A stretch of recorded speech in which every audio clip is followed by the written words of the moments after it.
después.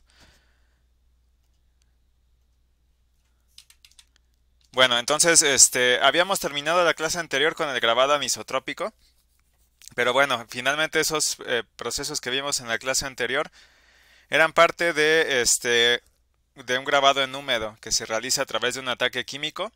¿De qué depende? Bueno, depende de si se quiere implementar un proceso isotrópico o uno anisotrópico. En el proceso isotrópico se usan ácidos y en los procesos anisotrópicos se usan bases. Se prefieren los procesos de grabado anisotrópico porque me permiten generar estructuras que van más adecuadas a lo que es la fabricación de los MEMS, estructuras que son más complejas que aquellas que yo puedo generar a través del grabado isotrópico. Bueno, y vamos entonces a pasarnos a lo que es el grabado en seco. El grabado en seco se basa básicamente en lo que es la utilización de gases y de plasma. Entonces, ¿por qué se implementa este tipo de grabado en seco? Porque eh, los MEMS, por ejemplo, requieren producir elementos que tienen una mayor profundidad que aquella que se puede lograr con el grabado a través de ataques químicos. Entonces, por ejemplo, no sé, por mencionar una cantidad, necesito profundidades que sean mayor a 2 micrómetros. Entonces, una manera de cuantificar o describir este proceso de grabado en seco es la relación de aspecto. ¿Qué es esto de la relación de aspecto? Este es un cociente. ¿Entre qué cantidad y qué cantidad? Bueno, depende. ¿Depende de qué? Del tipo de elemento que quiera caracterizar. Entonces, en un MEMS, por ejemplo, puedo tener esta protuberancia que bueno, se podría ver como una columna, por ejemplo, o puedo tener una ranura como esta que está por acá. Entonces, para poder describir cada una de estas, necesitamos primero lo que es la profundidad, que es este parámetro h. Y necesitamos también la anchura de la característica, sea cual sea, ya sea por ejemplo de esta columna, que en este caso sería WR, o para la trinchera, para esta trinchera, que en este caso sería WH. Entonces, haciendo este cociente entre h y el ancho de la característica, puedo obtener este valor que es la relación de aspecto para poder caracterizar mi proceso de fabricación, que bueno, en este caso es el grabado en seco. Los valores típicos para este cociente están entre 1 y 50. Entonces, si el valor es aproximadamente de 1, entonces pareciera que el proceso es más isotrópico. Pero si la relación de aspecto empieza a crecer, por ejemplo, con valores hasta 50, entonces nosotros podemos decir que el proceso es muy anisotrópico. ¿Por qué? Porque hay una dirección donde el desbaste o la remoción del material va a ser más grande. ¿Qué quiere decir esto? Bueno, esto va a implicar que si el valor es de 50, esto lo que quiere decir es que o el valor de H es muy grande o el valor de WR o WH son muy pequeños, ¿sí? Eso es lo que se requiere para poder hacer bueno, este H y este H que se hagan más grandes. Si se hacen más grandes esos valores de H, entonces automáticamente este valor de relación de aspecto pues también se va a hacer más grande. Entonces podemos tener hasta 50 en la relación de aspecto con este tipo de proceso. Sí, bueno, hasta acá no sé si tengan algún comentario o alguna duda.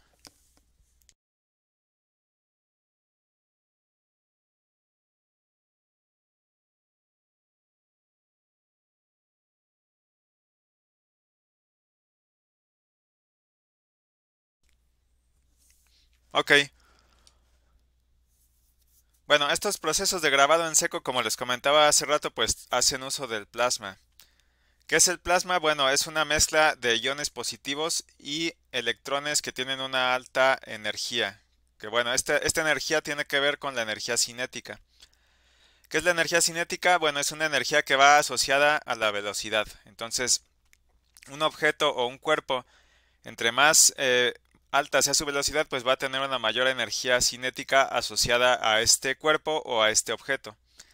Entonces es una mezcla de iones positivos, electrones de alta velocidad y electrones de alta velocidad o energía con átomos neutrales. Vamos a ver cuál es la función de estos electrones de alta velocidad en un momento. La idea es que aquí en el plasma se empiezan a formar pares de iones y de electrones. Bueno, ustedes se preguntarán, bueno, ¿qué es un ion? Un ion no es otra cosa más que un átomo, pero que está cargado eléctricamente. ¿Por qué? Bueno, porque ganó electrones, ¿sí? Entonces, teóricamente, digamos, un átomo en el estado natural en el que se encuentran está cargado de manera neutra. Pero si yo le empiezo a arrancar electrones, entonces la carga eléctrica total se va, digamos, a desbalancear. ¿Por qué? Porque ahora va a haber menos electrones que protones, por ejemplo. Entonces, esto es a lo que se le llama ionización, a generar estos pares de iones y de electrones. Entonces, ese ion, otra vez, no es otra cosa más que un átomo al que se le están quitando electrones. La idea, bueno, la ionización consiste en esto, precisamente entonces en formar estos pares y mediante este proceso lo que yo hago es producir átomos o moléculas que están cargadas eléctricamente. Otra vez, ¿por qué? Bueno, porque hay un exceso de electrones o porque faltan electrones. ¿Por qué? Bueno, porque se le arrancaron. Entonces, dependiendo de lo que le suceda a ese átomo, entonces se le va a dar un diferente nombre. Hay dos tipos de iones entonces. El primero que sería el anión, que es esto que está aquí, donde existen más electrones que en un átomo neutro. Y existe el catión también, que es el otro tipo de ion. ¿Qué es un catión? Bueno, es un átomo donde existen menos electrones que en comparación a un átomo que tiene carga neutra.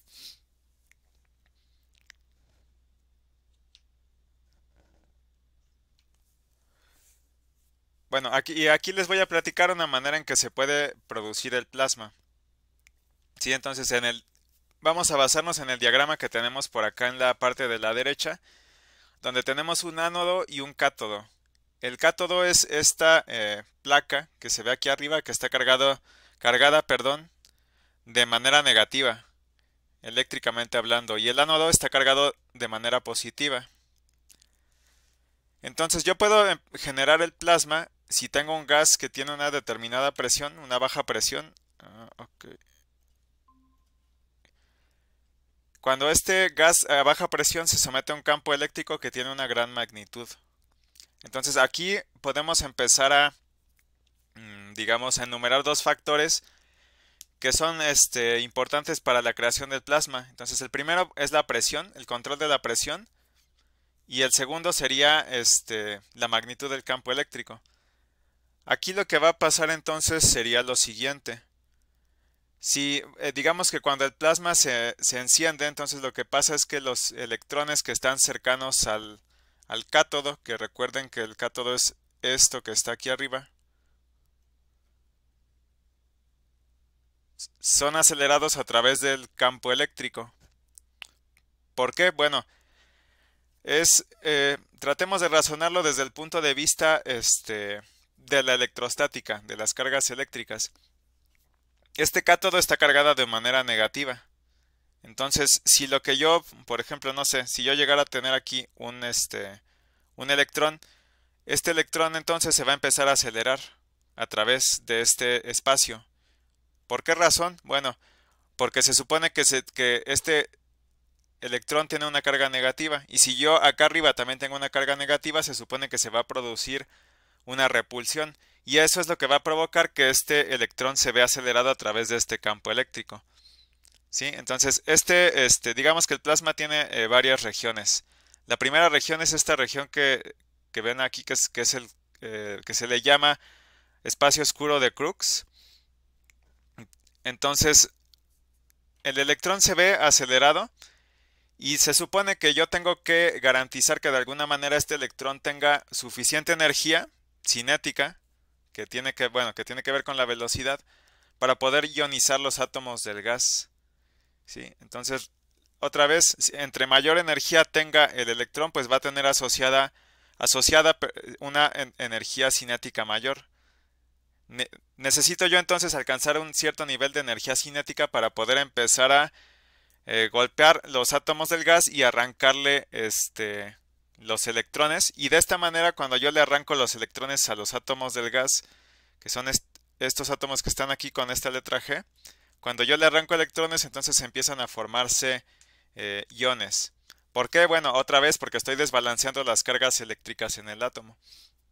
Al momento de quitarle electrones a un átomo, el átomo originalmente se supone que es neutro, entonces al momento de quitarle esa carga eléctrica que es negativa, se va a cargar de manera positiva. ¿Por qué? Bueno, por este desbalance que se produce. Entonces, lo que va a pasar aquí es que el electrón va a golpear los átomos neutros y les van a empezar a arrancar electrones que estén hacia afuera de su capa exterior. Sí, bueno, no sé si hasta aquí tengan alguna pregunta o alguna duda.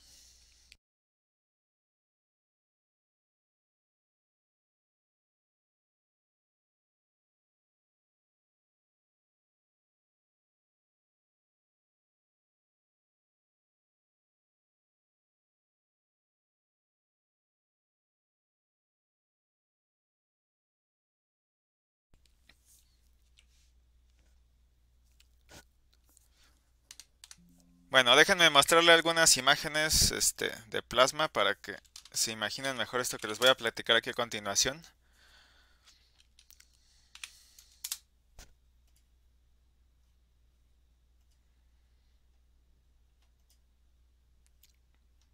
Bueno, nosotros siempre asociamos el plasma con esta luminosidad. A ver si se puede ver una imagen mejor. Bueno, creo que no hay imágenes más grandes por acá. Ok, bueno, nada más para que visualizaran un poco de lo que es el plasma. Entonces, esa luminosidad, ¿por qué se produce? Déjenme ponerme otra vez acá en pantalla completa. Esa luminosidad que se produce en el plasma se genera porque un átomo, un átomo que estaba ionizado se recombina con un electrón. Entonces, al momento en el que ocurre esta recombinación, se emite un fotón. ¿Sí? Entonces, esto es lo que produce la luminosidad del plasma que, bueno, que vimos hace rato en las imágenes.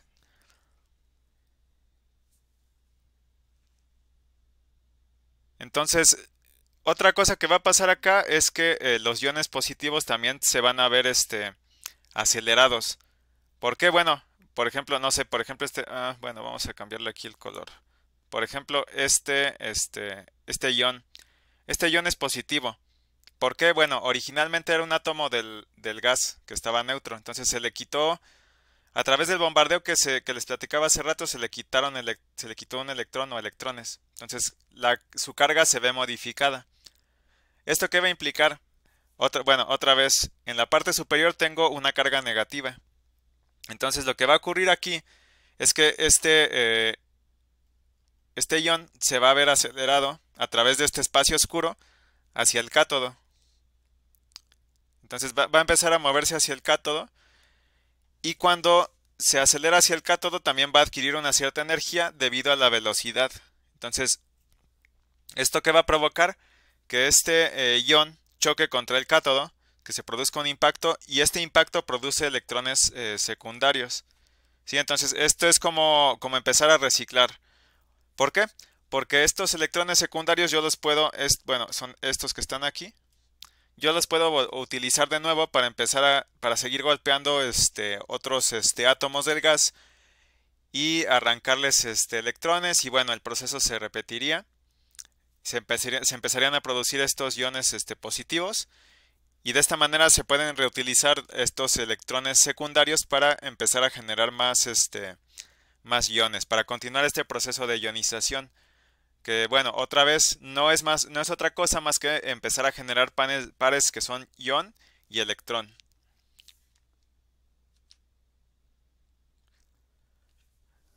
Y les comentaba hace rato que entonces un aspecto importante aquí es el mantener la presión a un cierto nivel,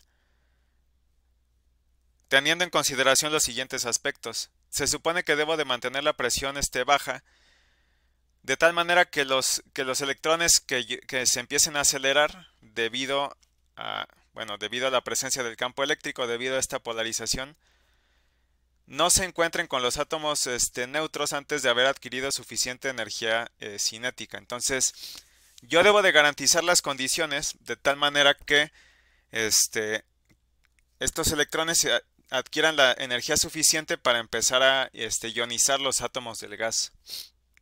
Pero bueno, también surge, digamos, otra consideración que tengo que tomar en cuenta.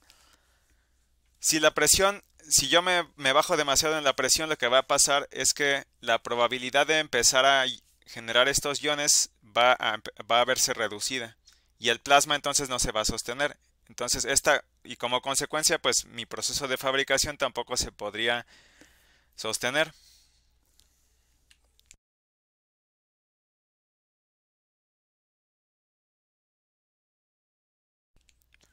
Bueno, ¿por qué les platicaba sobre el plasma? Porque este es el mecanismo a través del cual yo puedo implementar diferentes maneras de fabricación. Sí, seguimos dentro del grabado en seco, sí seguimos utilizando gas, pero hay varias maneras de implementar este proceso.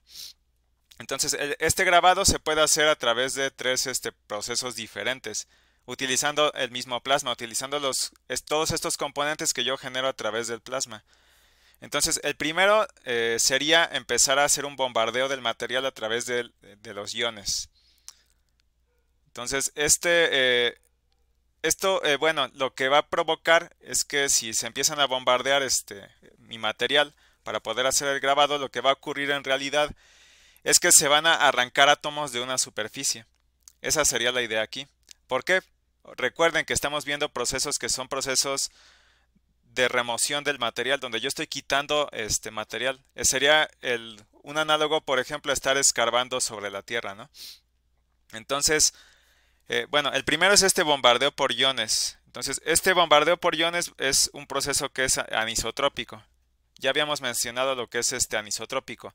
Tiene que ver con la profundidad de grabado sobre una dirección en relación a la otra. Bueno, dice aquí en la diapositiva que es anisotrópico y que es no selectivo.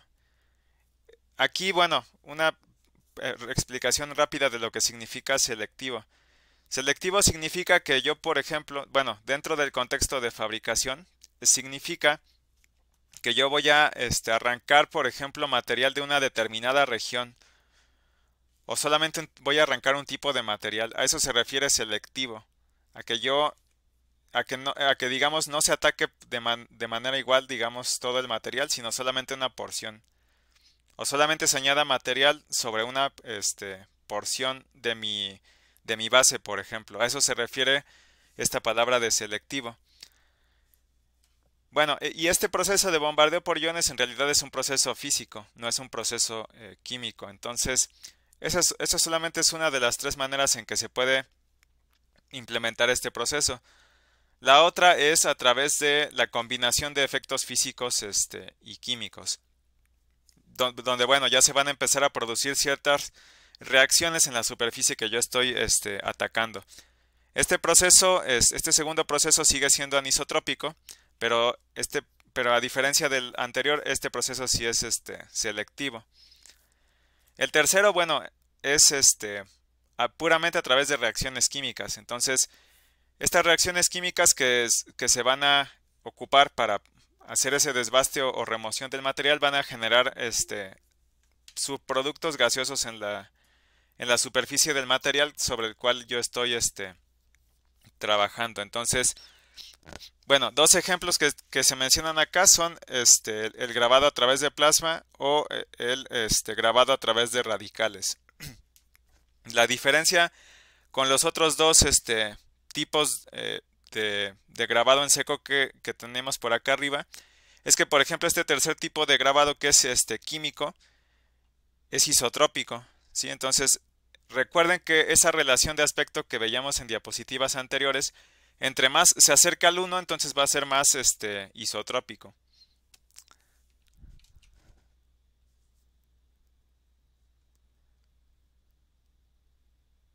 Entonces, bueno, vamos a hacer un pequeño análisis de esto que acabamos de ver en la diapositiva anterior. Entonces tengo tres modos en los cuales yo puedo trabajar para dentro de este grabado en seco. Un modo que es puramente físico, que es pues remover átomos de una superficie de un material. Tengo otro proceso que es físico-químico, y tengo otro proceso que es químico, donde ya se empiezan a producir reacciones y productos secundarios. Entonces, por ejemplo, entre más físico, vamos a pensar en esta combinación entre proceso físico y proceso químico. Entonces, conforme el proceso se vaya haciendo más físico, lo que vamos a ver como resultado es que el grabado va a ser más anisotrópico. Bueno, esto recuerden que tiene que ver con la profundidad o con la relación de aspecto. Entonces, entre más grande sea la profundidad, más grande es la relación de aspecto. Que bueno, si es más, la relación de aspecto es más grande, eso quiere decir que el proceso es más anisotrópico. Entonces, entre más físico sea el proceso, se va a volver más anisotrópico. Y entre más químico sea el proceso con el cual se remueve material, se va a tener un resultado más isotrópico. Que si lo relacionamos con la relación de aspecto, pues sería una relación de aspecto cada vez más baja o más cercana al 1. Sí, bueno, hasta acá no sé si tengan alguna duda o alguna pregunta.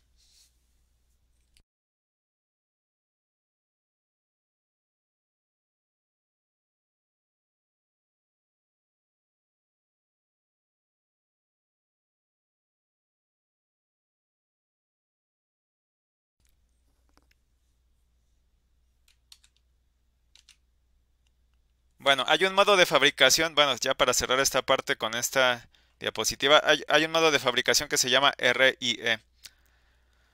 Entonces, este es un ejemplo, por ejemplo, este es un ejemplo de una combinación entre un proceso físico y químico. ¿Por qué? Porque aquí este proceso está diseñado de tal manera que la superficie del material se va a empezar a bombardear a través de los iones, y esto conlleva que se incremente la tasa a la que se produce una reacción química. Entonces, es una combinación de procesos físicos y químicos. Entonces, este proceso RIE consiste en lo siguiente. Bueno, vamos a pasarnos para acá, para la figura de la derecha. Acá, para poder implementar este proceso, yo requiero de un campo. Para empezar, y la diferencia, por ejemplo, a ver, déjenme sacar aquí otro color. Aquí se usa un campo eléctrico de alterna. Entonces, pueden ver que esta fuente es una fuente de alterna.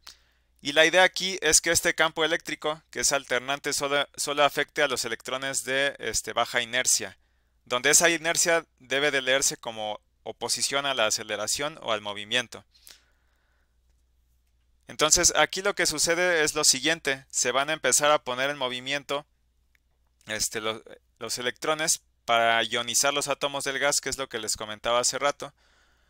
Y estos electrones pueden tener dos destinos. Uno, que pueden acabar en la pared de la cámara, que pueden ver acá en la parte de la derecha. O la otra es que pueden acabar en los electrodos. Entonces, lo que va a pasar aquí es lo siguiente. Acá tengo bueno, el electrodo de la parte superior está conectado aquí a esta tierra, que sería este electrodo que está por acá. Entonces, esos electrones que digamos que entre comillas caigan aquí o sobre las paredes de la cámara, se van a evacuar. Pero bueno, también hay electrones que pueden empezar a caer sobre el electrodo que está en la parte inferior, que es este electrodo que está por acá. Entonces, el resultado de que los electrones empiecen a caer acá es que se van a empezar a acumular. Si los electrones se empiezan a acumular, lo que va a suceder es que va a ocurrir una polarización de esta placa.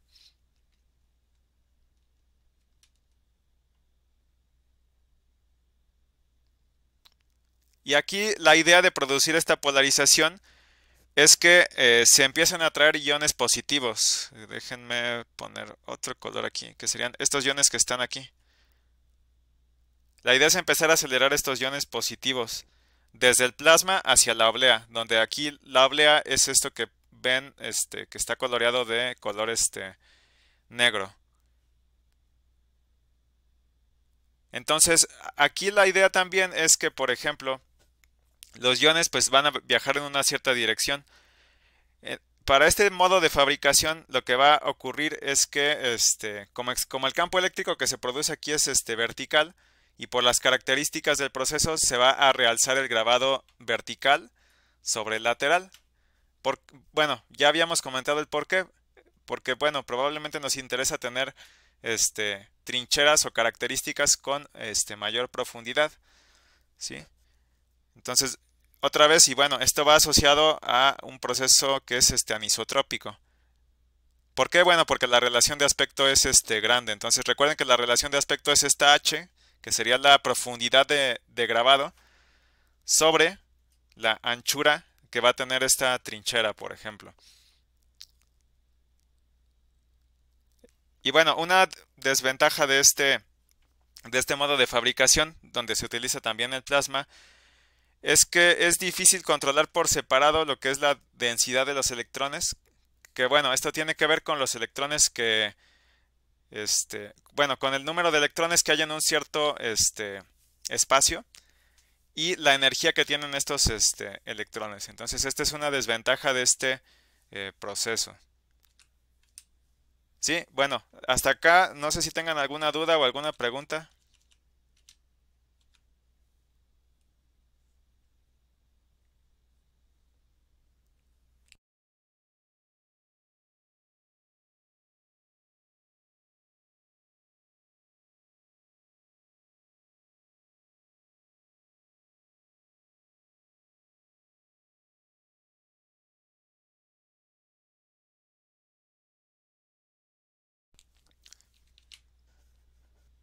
Ok, bueno, vamos ahora, ya vimos estos procesos que son procesos de sustracción, pero también hay procesos que me sirven para unir, por ejemplo, dos obleas, que es el que vamos a ver aquí a continuación. Y bueno, este proceso se llama wafer bonding, que se traduciría como unión de obleas. Hay que tomar en cuenta que dentro de este proceso hay diferentes clasificaciones, entonces se puede clasificar de dos maneras este proceso. Una sería realizar la unión de estas obleas a través de una capa intermedia, que es esta primera fila que está aquí, o realizarla de manera directa. Entonces, dentro de los procesos donde se generan capas intermedias, también existe otra subclasificación dentro de estos para los de capa intermedia. Y para la unión directa también existen dos tipos de procesos diferentes. Entonces, este proceso también permite, por ejemplo, generar patrones en lo que son ambas obleas que se desean unir. Entonces, este proceso también sirve para eso. ¿Qué temperatura o qué se requiere para cada tipo de proceso? Bueno, depende.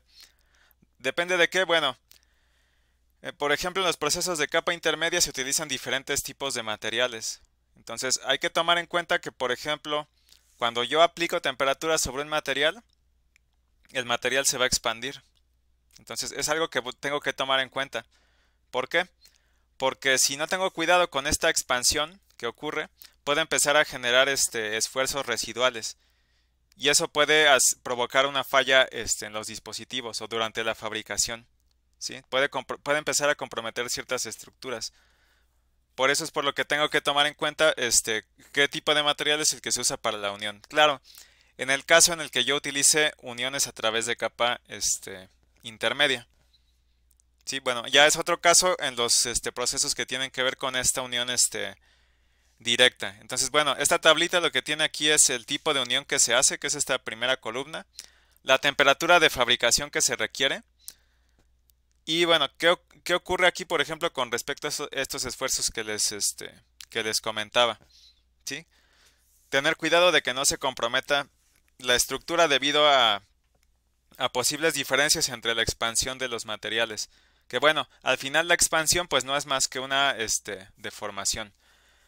Y otro aspecto que tengo que considerar para las uniones es la hermeticidad, que tiene que ver con digamos, la filtración de humedad dentro de la unión, ¿sí?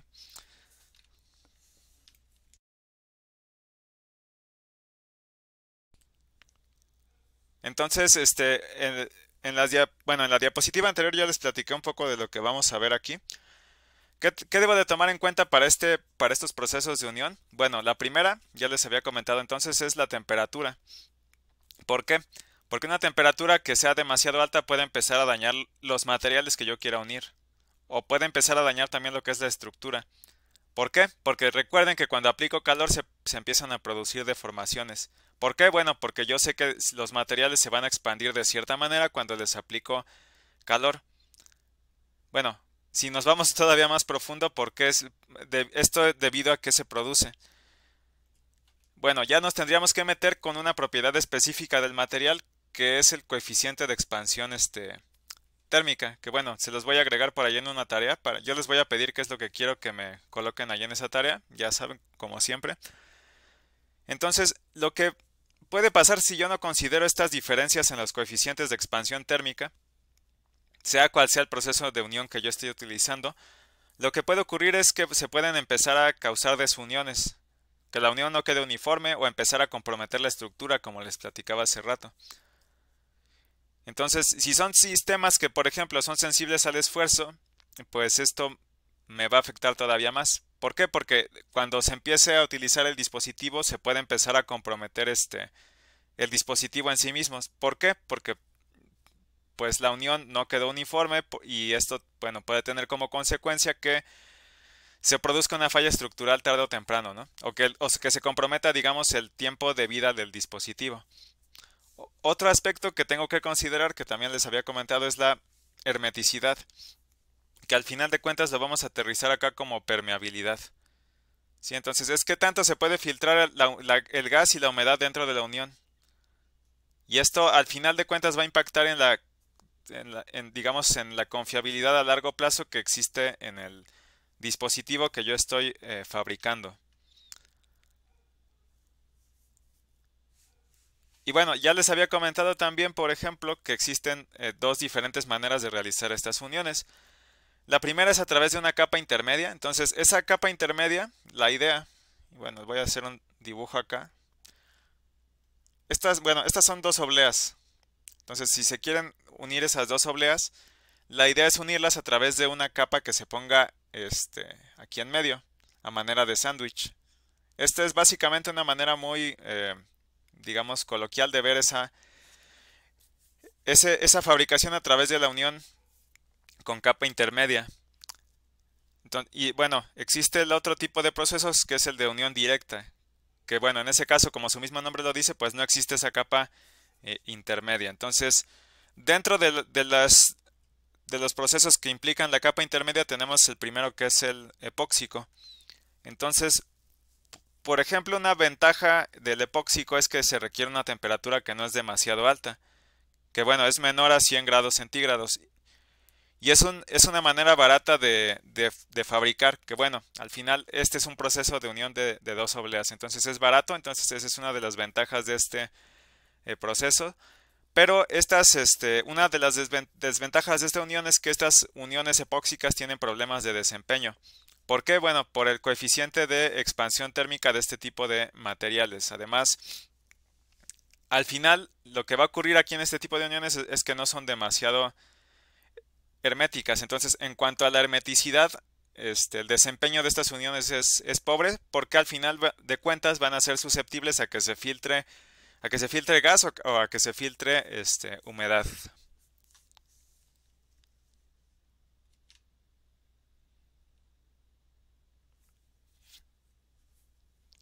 Bueno, otro tipo de proceso dentro de estos procesos de unión intermedia es la unión eutéctica. Entonces, la idea aquí es formar una aleación, perdón, a la cual se le llama aleación eutéctica. Entonces, esta capa intermedia va a estar formada, perdón, de esta aleación eutéctica. ¿Qué es esto? ¿Qué quiere decir eutéctico? Bueno, lo voy a leer tal y cual y como está aquí y en un momento les hago un pequeño diagrama por acá para explicarles. Dice, mezcla de sustancias en proporciones tales que tienen un punto de fusión más bajo que el que poseen dichas sustancias por separado, y que una mezcla con cualquier otra proporción de las mismas. Entonces, Bueno, una explicación más simple. Aquí la idea es que yo tengo dos materiales. Entonces, yo tengo que, o perdón, mi objetivo aquí sería encontrar la proporción exacta en la cual cuando yo mezcle estos dos materiales se va a tener un punto de fusión más bajo. Entonces, no sé, vamos a pensar en un punto de fusión 1 y en un punto de fusión 2. Entonces, no sé, cualesquiera sean estos materiales. Entonces, estos materiales por separado tienen un punto de fusión. Vamos a poner un ejemplo aquí de unos porcentajes. Vamos a inventárnoslos. Entonces, no sé, por ejemplo, yo tomé X material y tomé Y material. Entonces, este es el material X y este es el material Y. Y los porcentajes, no sé, vamos a ponerle que este es 75% de la aleación y vamos a ponerle que este es 25% de la aleación. Entonces, ¿cuál es la explicación acá? Esta es la proporción con la cual yo voy a lograr que esta mezcla de estos dos materiales tenga un punto de fusión más bajo que cualquiera de estos dos que están aquí arriba. Si lo aterrizo en una expresión sería lo siguiente. Bueno, este material ya combinado tendría un punto de fusión 3. Entonces, este punto de fusión 3 va a ser menor que el punto de fusión 1, pero también va a ser menor que el punto de fusión 2.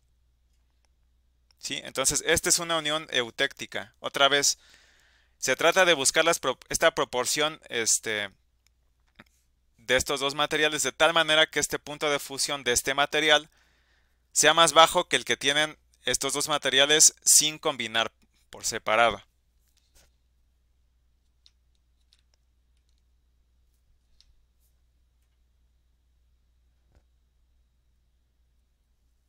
Bueno, un ejemplo de este tipo de aleación o de unión, perdón, es una unión que se llama unión silicio con silicio. Entonces, aquí para realizar esta unión se va a utilizar oro.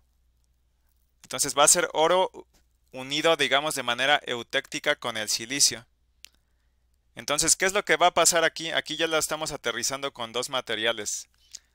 La aleación yo sé que va a estar formada por silicio y por oro. Entonces, se supone que por separado el silicio y el oro tienen puntos de fusión, una cierta temperatura para su punto de fusión. Se supone que si yo encuentro una proporción adecuada, al momento de unir esos materiales van a tener un punto de fusión más bajo. No sé, vamos a suponer que para uno el punto de fusión es de 450 y para el otro de 600, ¿no? Yo me estoy inventando los datos. Realmente yo no sé si sean esos los puntos de fusión, pero el chiste es que al final de cuentas yo encuentro una proporción que si la combino va a tener, no sé, por ejemplo, un punto de fusión de 300. Es más bajo que cualquiera de los otros dos que yo les comentaba. Entonces, esta aleación se va a formar a 363 grados centígrados, ¿sí? Y bueno, a través de la generación de esta aleación, yo puedo entonces unir dos obleas. Entonces, la idea es unir esas dos obleas con esa aleación eutéctica a una temperatura más baja, que serían 250 grados centígrados. Y no solo utilizando temperatura, sino también aplicando presión al mismo tiempo. Entonces, este proceso, donde se combina, digamos, esta temperatura con esta presión aplicada, se le llama termocompresión. Pero aquí se está utilizando un material intermedio, donde, bueno, este material intermedio es una unión eutéctica, que al final de cuentas esa unión eutéctica, otra vez, tiene un punto de fusión más bajo que el de los materiales originales por separado. Sí, bueno, no sé si hasta aquí tengan alguna pregunta, alguna duda, algo que no haya quedado claro.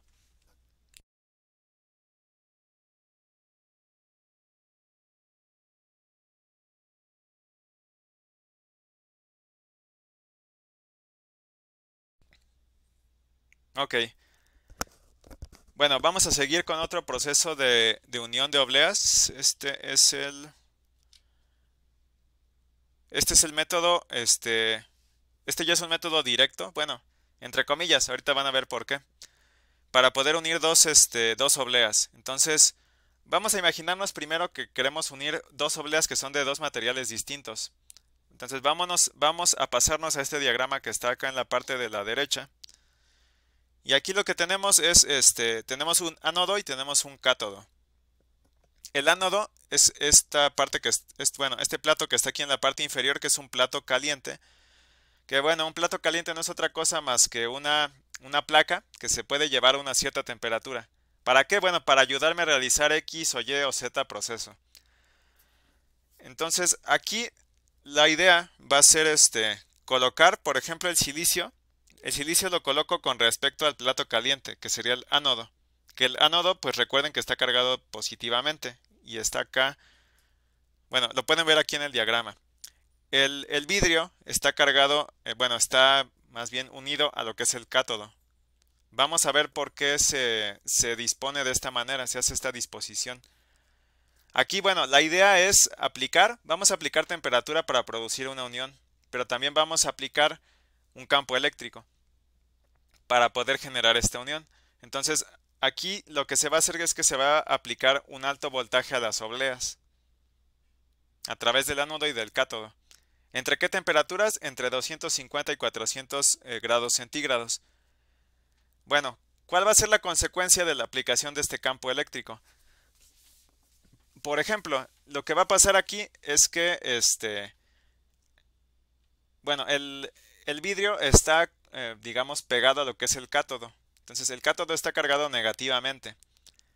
¿Qué quiere decir esto? Si el cátodo está cargado de manera negativa, lo que va a pasar aquí es que si existen iones, por ejemplo, de sodio, que son estas Na que están acá, si existen estos iones positivos se van a empezar a pegar aquí, a lo que es el cátodo. Entonces, este campo eléctrico el resultado de la aplicación de ese campo eléctrico como primer punto va a ser ese. Van a empezar a migrarse estos iones de sodio hacia el cátodo. ¿Por qué? Bueno, porque tienen carga positiva. ¿Por qué? Bueno, se van a pegar al cátodo porque el cátodo tiene carga negativa. Entonces, cargas opuestas se atraen. Entonces, esto va a tener como consecuencia lo siguiente. Entre el vidrio y el silicio va a empezar a formarse una capa. ¿Qué color uso? Bueno, vamos a usar este color rojo. Va a empezar a formarse una capa de oxígeno que está formada por iones negativos de oxígeno. Entonces, a esta capa se le va a llamar espacio de carga negativa. Bueno, todo esto es consecuencia de la aplicación de este campo eléctrico. Entonces, la función que va a tener esta capa de oxígeno que se va a formar aquí, bueno, otra vez la señalo por acá. Este oxígeno está cargado negativamente. ¿Qué quiere decir esto? Que estos iones de oxígeno negativos, pues como tienen carga negativa, van a empezar a repeler electrones. Los electrones también se supone que son partículas que están cargadas negativamente. Entonces, esto a su vez va a producir una carga positiva cerca de la interfase, que no es otra cosa más que, a ver qué color uso. Estos iones de silicio que se empiezan a colocar aquí. ¿Sí? Pero bueno, todo esto es resultado de la aplicación de este campo eléctrico. Otra consecuencia aquí es que entre el silicio y el vidrio se va a formar un campo eléctrico fuerte. Y este campo eléctrico que se produce aquí va a favorecer que las superficies tengan un buen contacto. Y bueno, encima de esto, con la temperatura que se supone que se está aplicando aquí, en este plato caliente es el que está aplicando la temperatura, se va a empezar a formar una unión química. ¿Por qué? Porque se va a formar una capa delgada de dióxido de silicio. Entonces, esa capa de dióxido de silicio va a ser de aproximadamente 20 nanómetros, como lo ven acá en la figura de la parte de la derecha. Entonces, de esta manera se produce la unión de estos dos materiales. Son obleas de dos materiales diferentes, pero a través de la aplicación de un campo eléctrico y de fenómenos pues que tienen que ver con este campo eléctrico, como es migración de iones, y encima con la aplicación de la temperatura se va a producir esta unión. ¿Por qué? Bueno, porque se está formando una capa delgada de de dióxido de silicio. Aquí digamos que no se utilizó el material extra para producir la unión. Sí es verdad que existe una capa intermedia, pero digamos, no se tomó un material externo para producir esta capa intermedia que sirve para hacer esta unión. Aquí, bueno, vamos a mencionar también algunas desventajas. Aquí la temperatura es más elevada, por ejemplo, si lo comparan con el proceso epóxico. Si recuerdan, yo les comenté que el proceso epóxico ocupa temperaturas menor a 100 grados centígrados. Acá la desventaja de utilizar temperaturas más altas es que se pueden producir esfuerzos residuales cuando las obleas que se unieron se enfrían. ¿Sí? ¿Por qué? Bueno, porque en primer lugar, y como les había comentado antes, los materiales tienen un coeficiente de expansión diferente. Entonces, estos son los factores que tengo que tomar en cuenta al momento de producir estas uniones de obleas con dos materiales que son diferentes. ¿Por qué? Otra vez, bueno, porque tienen diferentes coeficientes de expansión. Entonces, esto va a tener como consecuencia que, pues, si se le aplica la misma temperatura a uno y al otro material, pues se van a producir deformaciones diferentes.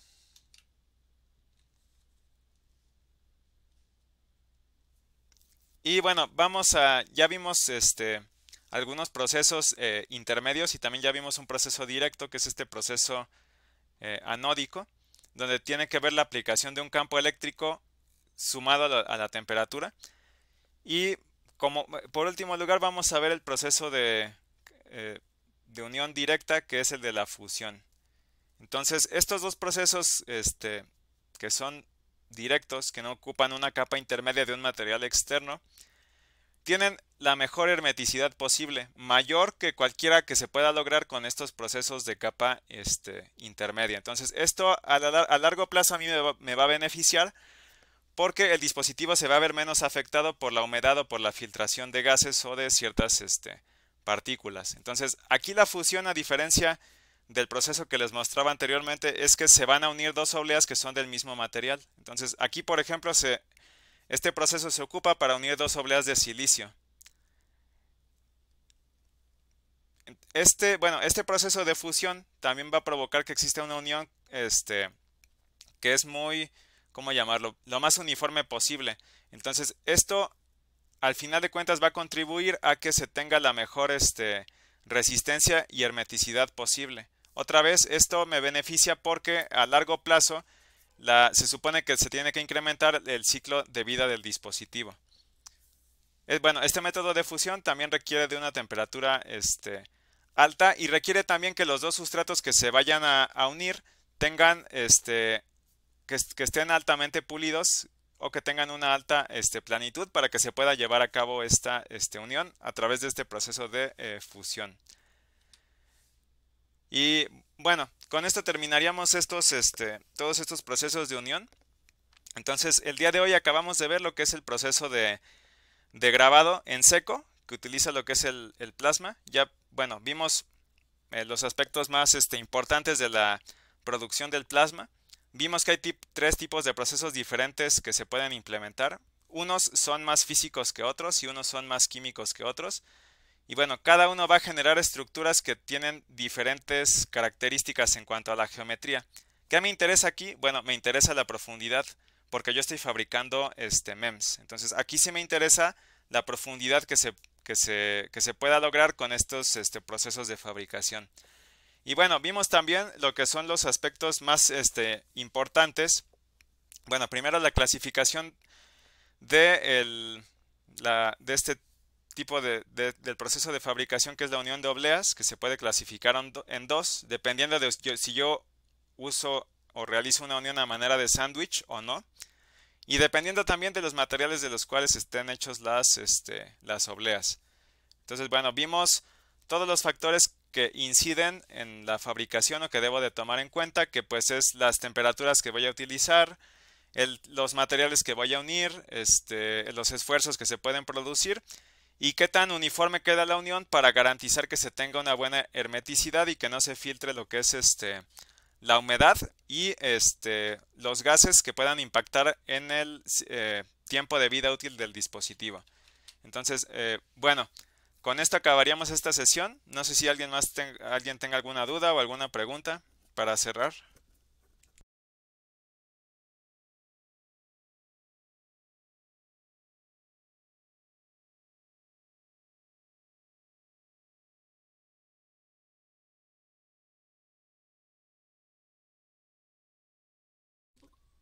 Ok, bueno, voy a detener